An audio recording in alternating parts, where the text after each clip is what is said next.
reason why I wait is sometimes the stream kind of like cuts it off or whatever it may be. Like the beginning. So, but yo, what's up, everybody? YouTube, non-YouTube, whoever's watching, wherever you're watching from. Um, we're doing another little Bible study early in the morning this time. Before I gotta go to work, so it might not be too long because I do have work soon. But as always, I like to read through the Bible. Um, I'm doing the old and the new. If you guys haven't seen the other videos, go peep those, especially some of the like the first two New Testament videos I did. Those I think came out really good. So definitely go check those out. But yeah, so I break it down, I read a little bit, and then I give my own perspective of what I think it means or what it may mean, or sometimes I don't have an answer for it, but you're not always gonna have an answer. So, but that's why I like to have you guys maybe talk and give your own perspective, and then we share answers and ideologies and stuff like that, and so on. But let me continue from where we left off. So we left off with the workers are few, which is part of Matthew. Matthew what? I guess part of Matthew 9. What is that? 35? Is that how you read that? I'm pretty sure. But it says the workers are few. Jesus went through all the towns and villages, teaching in their synagogues, proclaiming the good news of the kingdom, and healing every disease and sickness. When he saw the crowds, he had compassion on them, because they were harassed and helpless, like sheep without a shepherd. Then he said to his disciples, the harvest is plentiful, but the workers are few. Ask the Lord of the harvest, therefore, to send out workers in his harvest field. Oh, I was looking for something, but I don't see it anymore.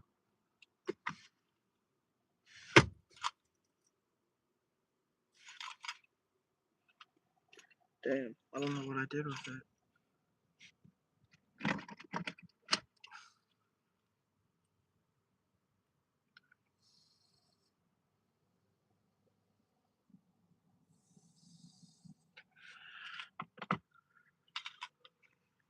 Cool. um, yeah, then he said to his disciples, the harvest is plentiful, but the workers are few. Ask the Lord of the harvest, therefore, to send out workers into his harvest field.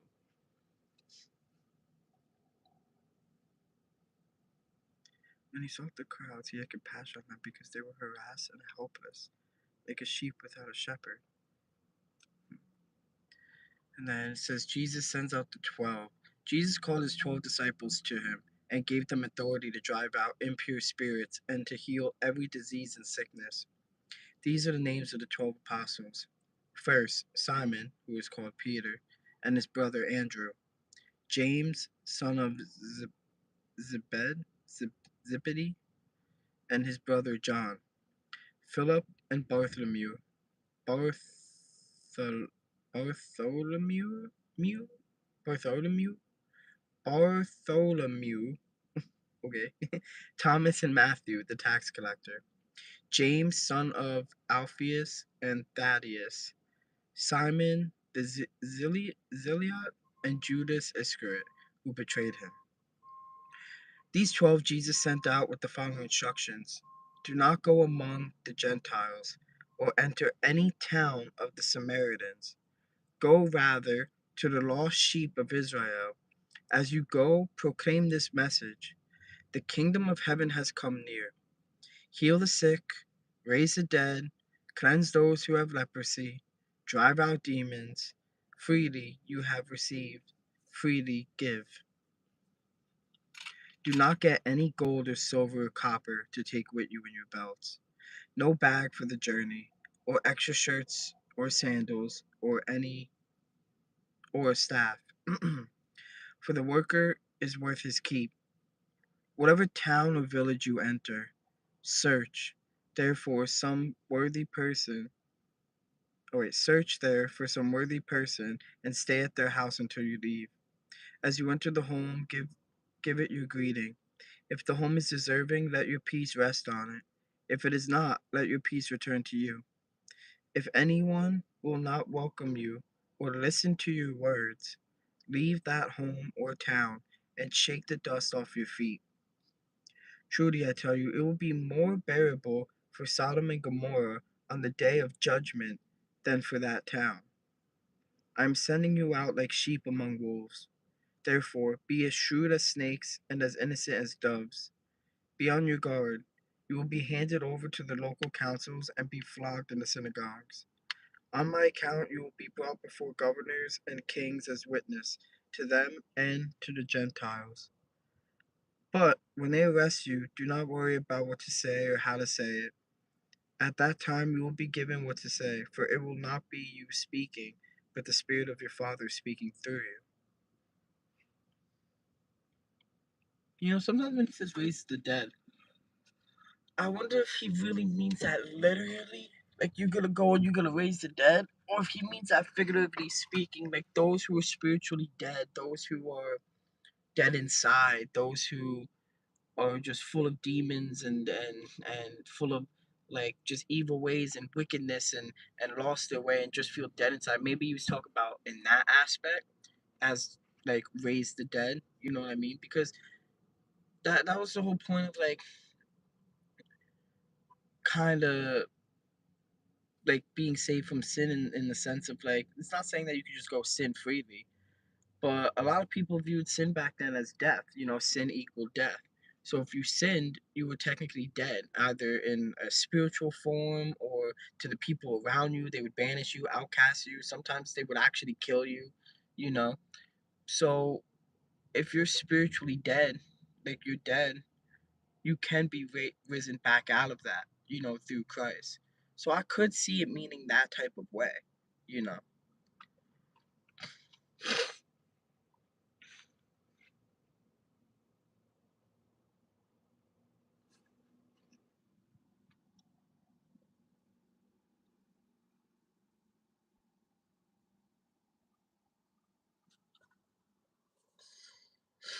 And it's saying here that the Greek word, traditionally translated leprosy, was used for various disease affecting the skin. It wasn't just leprosy or one thing. So it could have been any just basic rash that someone could have had and just put an ointment on it and it healed. I mean, shit, I'm going to do that right now.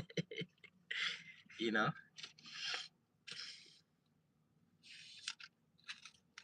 Oh, it continues. So it says, brother will betray brother to death, and a father his child. Children will rebel against their parents and have them put to death. You will be hated by everyone because of me, but the one who stands firm to the end will be saved. When you are persecuted in one place, flee to another.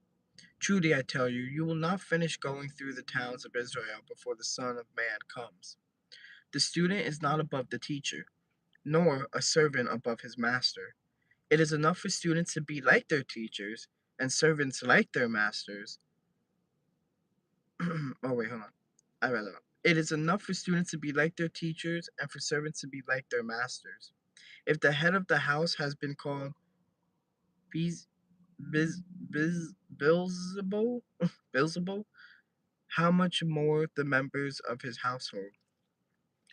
So do not be afraid of them, for there is nothing concealed that will not be disclosed, or hidden that will not be made known. What I tell you in the dark, speak in the daylight. What is whispered in your ear, proclaim from the roofs. Do not be afraid of those who. What the hell? Oh.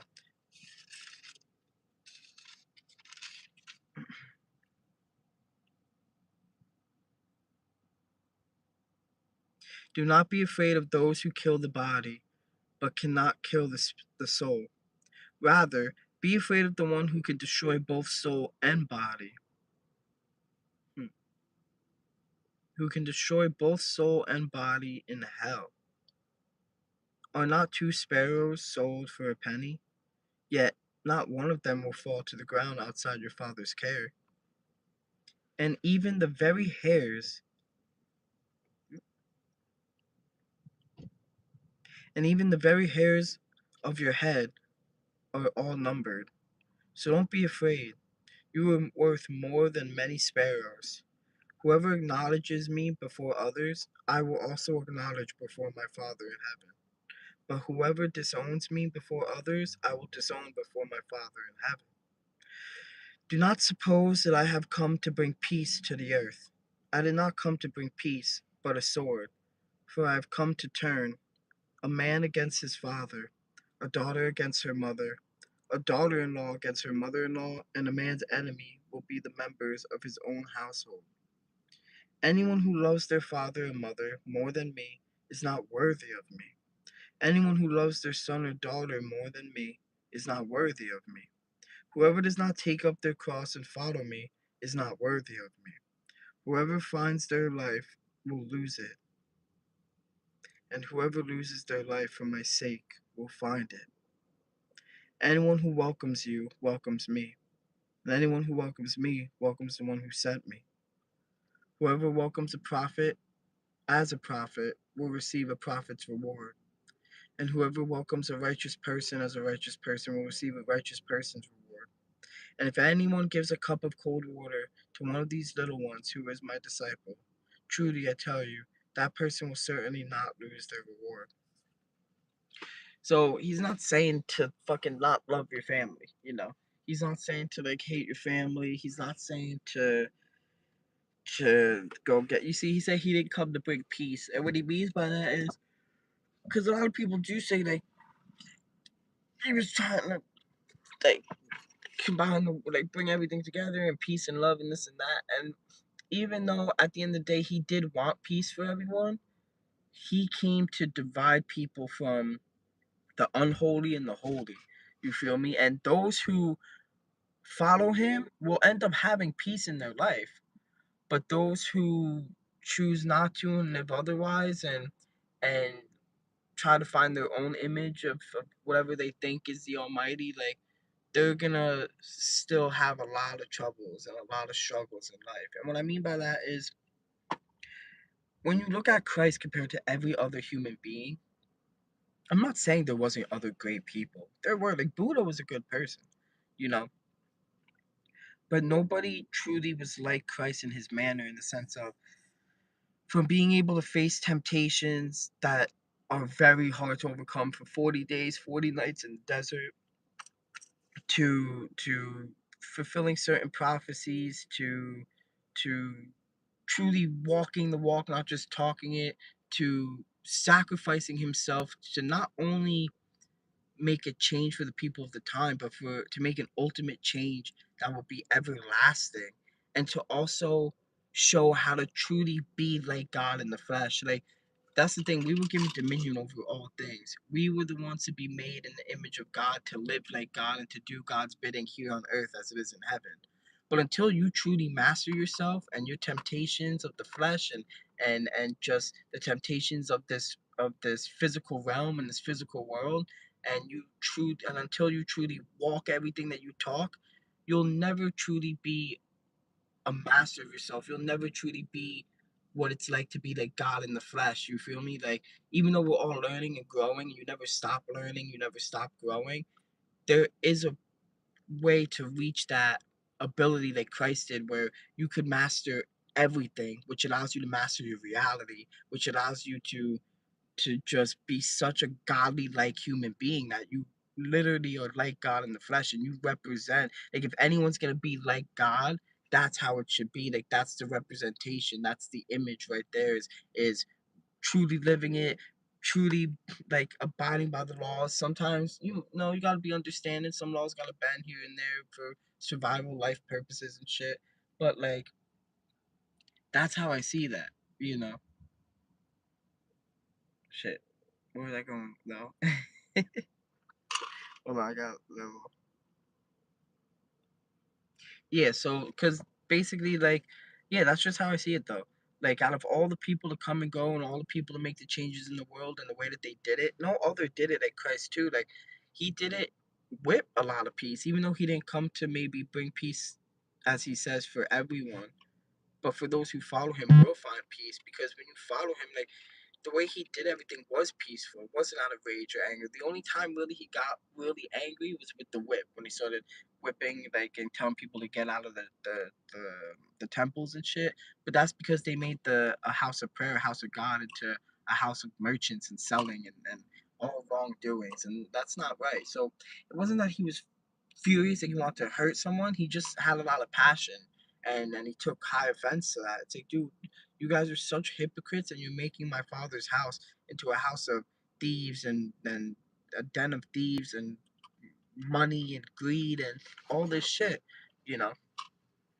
But other than that, for the most part, every time he did something, it was with love, it was with care, it was with kindness, and he even sacrificed himself peacefully so that his message will go down forever in history, and to show people truly what it, like, just, yeah, he just gave himself up for everyone and everything, and it did lead to such a different world and such a different outcome.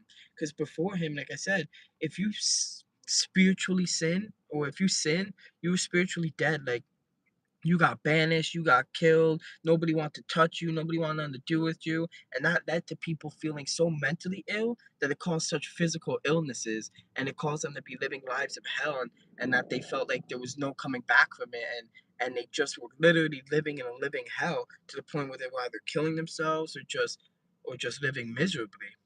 So when he came and he showed people that it's not the end, like, just because you sin or mess up doesn't mean you can't redeem yourself. You're still alive. You can still come back. You are who you are, and you're gonna be who you're gonna be.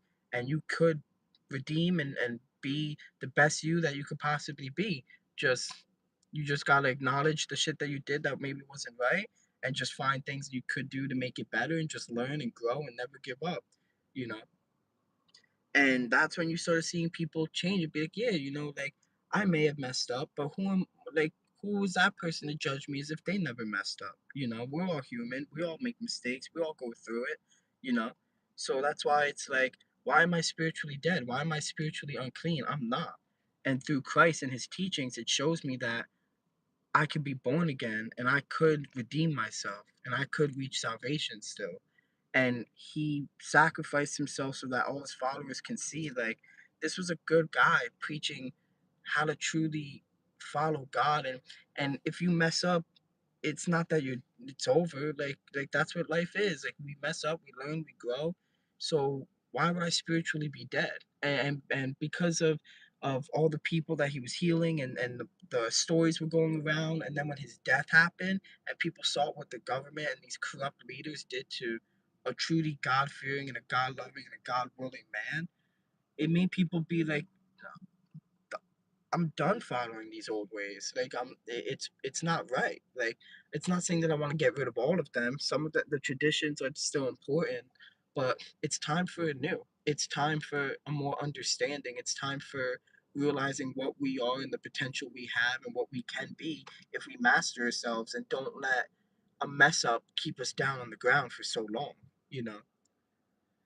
But yeah, so that's why I view it like, he's saying that you gotta fully accept him, and for those who don't, if it might not seem the best, or whatever the case may be, sometimes you gotta leave. Sometimes you gotta walk your own path, and not saying to say goodbye to your family, your parents, but sometimes if they're not really about that, and you're really trying to be about that, and you really want that peace and that love and what that's about, sometimes you gotta bury your cross and just keep on keeping on and walk to where you're meant to be with the ones you're meant to be with, who are more about Christ and shit like that. So I definitely understand what he's saying there. He's definitely not saying to hate your parents and no shit like that. um so now it's Jesus and John the Baptist who are cousins. um let's see. So after Jesus had finished instructing his 12 disciples, he went on from there to teach and preach in the towns of Galilee. When John, who was in prison, heard about the deeds of the Messiah, he sent his disciples to ask him, are you the one who is to come, or should we expect someone else? Yehoshua, Jesus, replied, "Go back and report to John what you hear and see. The blind receive sight, the lame walk, those who have leprosy are cleansed, the deaf hear, the dead are raised, and the good news is proclaimed to the poor. Blessed is anyone who does not stumble on account of me." John's disciples were leaving Jesus. As John's disciples were leaving, Jesus began to speak to the crowd about John. "What did you go out into the wilderness to see? A reed swayed by the wind? If not, what did you go out to see? A man dressed in fine clothes? No. Those who wear fine clothes are in kings' palaces. Then what did you go out to see? A prophet? Yes, I tell you, and more than a prophet. This is the one about whom it is written, 'I will send my messenger ahead of you, who will prepare your way before you.' Truly I tell you, among those born of women, there has not risen anyone greater than John the Baptist. Yet, whoever is least in the kingdom of heaven is greater than he. From the days of John the Baptist until now, the kingdom of heaven has been subjected to violence, and violent people have been raiding it. For all the prophets and the law prophesied until John. And if you are willing to accept it, he is the Elijah who was to come. Whoever has ears, let him hear. To what can I compare this generation? They are like children sitting in the marketplaces. They're like children sitting in the marketplaces and calling out to others.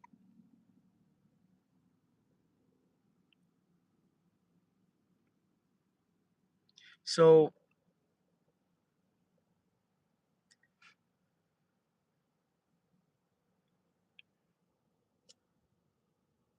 for all the prophets and the law, he is the Elijah who was to come. So, I don't know. Now, a lot of people take that two ways. You can take it as in the sense of like he's Elijah reincarnated, or he's just like how Elijah was. He was just like the prophet Elijah. Like if anybody was like the reincarnation of Elijah who was to come again, it would be John the Baptist. You feel me? That he's basically just trying to compare him, I guess, to Elijah in some ways and things like that. You know.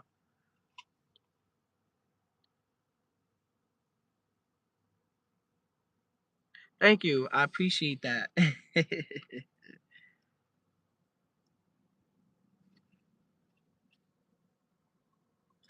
um, let's see. But yeah, so I'm pretty sure he's just kind of comparing him to Elijah in similarities and ways and of the things that he's done for people and himself and just for the world at the time. They're like children sitting in the marketplaces, calling out to others. We played the pipe for you, and you did not dance. We sang a dirge, dirge, and you did not mourn. For John came neither eating nor drinking, and they say he has a demon. For John came neither eating nor drinking, and they say he has a demon.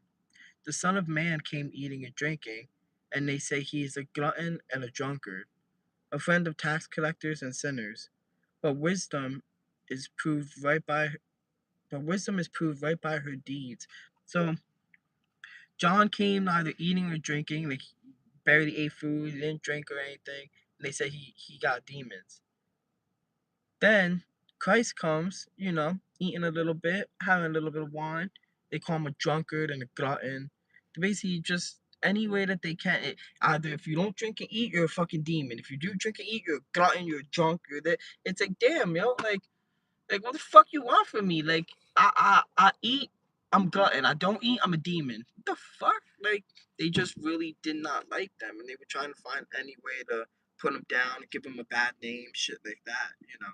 But he said, but wisdom is proved right by her deeds, meaning like from what I'm taking it by your deeds, like it's proved by the shit that you do, it's proved by the shit that you walk. Like, yeah, you could talk wisdom and you could say things, but when you really live it and you really walk it and you really show an example of it in the flesh, like that's when you really see true wisdom and shit like that. Like because anybody could talk, anybody could say things that maybe they read out of a book, you know, but to truly live it, like that's how you know like that person really is wise or just really what they speak about.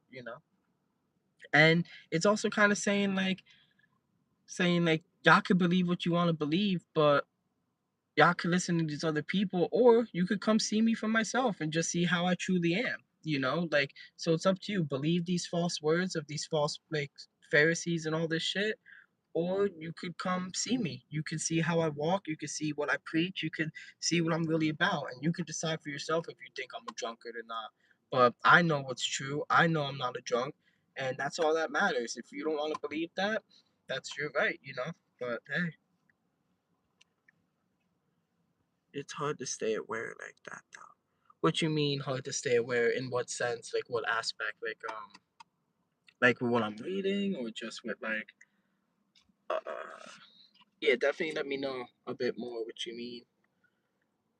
And it's definitely always hard to stay aware, like because we're human, like we all could be consciously aware and have this higher consciousness and shit like that when the time comes, but sometimes we have our moments where we just fall back into being human. Like we maybe drink a little, smoke a little, bullshit a little, fucking we're with our friends, we're laughing around, and that's okay. It's not saying you can't be that way still. Not saying you can't have fun, you can't enjoy life, but just try to keep biblically sober and aware. Like what I mean by that is biblically sober means that let's see, like conscious of how we are behaving. Oh yeah, it's not. Yeah, we're not always. Sometimes we just have our moments, where we're not always aware of what we may be doing. But that just comes with time, and it comes with learning how to stay biblically sober, biblically sober. I can't say biblical right now. Biblically, whatever. You know what I mean, though. Sober of the of like a biblical way, you know. Jesus.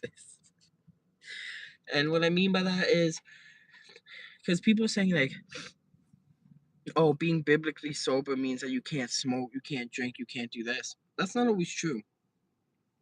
As long as you don't overindulge and you don't abuse something to the point to where it makes you act a fool and lose your moral compass and lose your connection with God and just the right things to do, then you're biblically sober. Now, people who end up drinking to the point where they're fucking shit faced drunk, or they smoke so much weed to the point where they're passing out on themselves and they're making dumb decisions and they end up going against the things that they follow and preach, that's when you become unbiblically sober, and that's when you start to get to those ways of being unconscious and unaware of what you're doing. But for the most part, as long as you try to keep that soberness, like you'll be pretty good. And again, that doesn't mean you can't drink or smoke. Just be responsible with it. Don't abuse it. Know your limits. Know what you can and can't handle. And yeah, other than that, like I said, being with your friends and shit, sometimes that could get you a little out of the way. But sometimes you gotta. That's where it comes into the whole point, like we talked about before, with the whole bear your cross, like, and you gotta follow Christ and all that stuff. That's okay to struggle with other mind, like just have your mind. I smoke weed every day. I work at a dispensary. Like I'm big into Rastafari, so I smoke weed every day. But like I said, it's all about just not abusing it.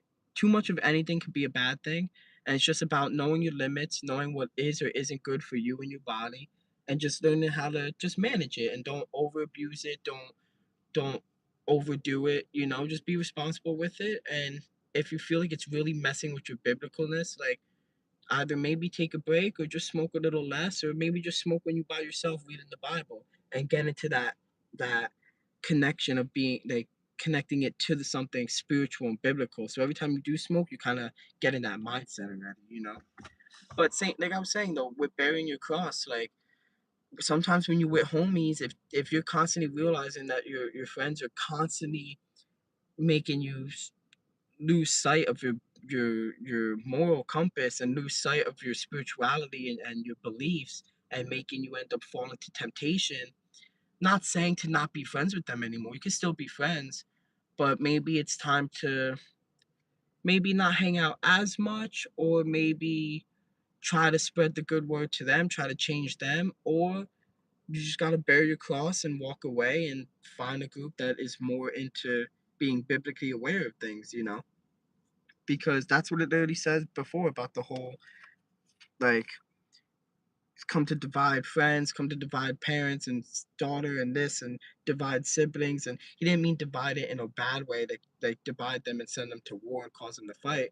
He meant divide in those who are truly going to follow me to reach salvation to God, and then those who are going to do their own thing and either follow me to God, or find their own way to God, or maybe never go to God, but that's on them. But if you truly want to reach God in the highest of ways, and truly want to live that life and truly like be one of those people, then follow me. Follow me and I will show you that way. I will show you salvation, you know? And that's what he did. And some people, and it divided people. Did divide like children and parents and shit like that. Because some parents, they were not happy about it. They were going to go off with this fucking random crazy guy claiming to be the son of God. He's not. They listened to the Pharisees instead, and the kids were like, yeah, because I see what he's talking about. This is real. This is like, this is what it's truly meant to be about. And it did divide people. But those who ended up following Christ and getting divided from those who didn't, the ones who followed ended up finding so much peace and finding so much comfort and finding so much understanding, and being able to not feel like their life is over just because they made a mistake, where those other people, they made a mistake, that's it, their life was over, and they lived a life of hell and no peace, and just being so mentally ill that it caused physical illnesses, and just a shitty life. With those who follow Christ, because of that whole redemption, because of being able to, not saying that you could continue to sin and it's perfectly fine. You shouldn't feel that way, that, oh, I could just sin and repent and then keep sinning. No. But it's the fact that if you do sin, if you do make a mistake, if you do mess up, it's not the end of your world. And if you really do care and you really want to get better, you can. And you can redeem yourself, and you could reach that higher level still. It's not over. You're still alive. You still got this physical vessel to allow your spiritual energy inside to grow and learn and do what it needs to do to reach that ultimate being, to enter the kingdom of heaven. You feel me? So, yeah, if anything you might be struggling with, just always bear your cross, always think of Christ, try not to abuse things like drugs and alcohol. I have my moments, like, I'm not gonna lie, the other day I was super fucking baked. I was being a little stupid. But we have those moments, we're human, and it's just about learning and growing and not getting too down on yourself to the point where you end up getting in such a dark place that you can't get out. Because we all go through it. You feel me? No one could cast a stone of judgment. But let's see.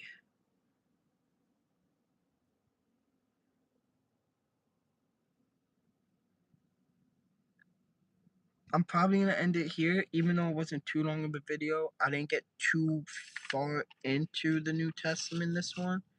Um, I just wanted to do a quick little video. I'll probably do one after work, but I just wanted to do one because I was just feeling it, and I got work in like 7 minutes. So I'm gonna go get. I mean, I'm kind of already ready, but I'm gonna just go drive over to where I gotta drive over to, park my car, get some stuff, and then I'm heading to work.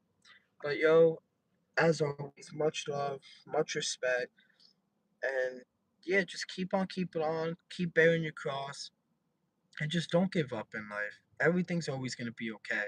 I think it was John Lennon. I think it was John Lennon. He said everything's okay in the end. So if things ain't okay, don't worry, because that means that it's not the end. Because everything will always be okay in the end. Just have faith. Understand that things are gonna be what things are gonna be. You can't control everything. What you can control, take control of it, make it better. What you can't control, just leave it up to the man in the sky. Big God up there.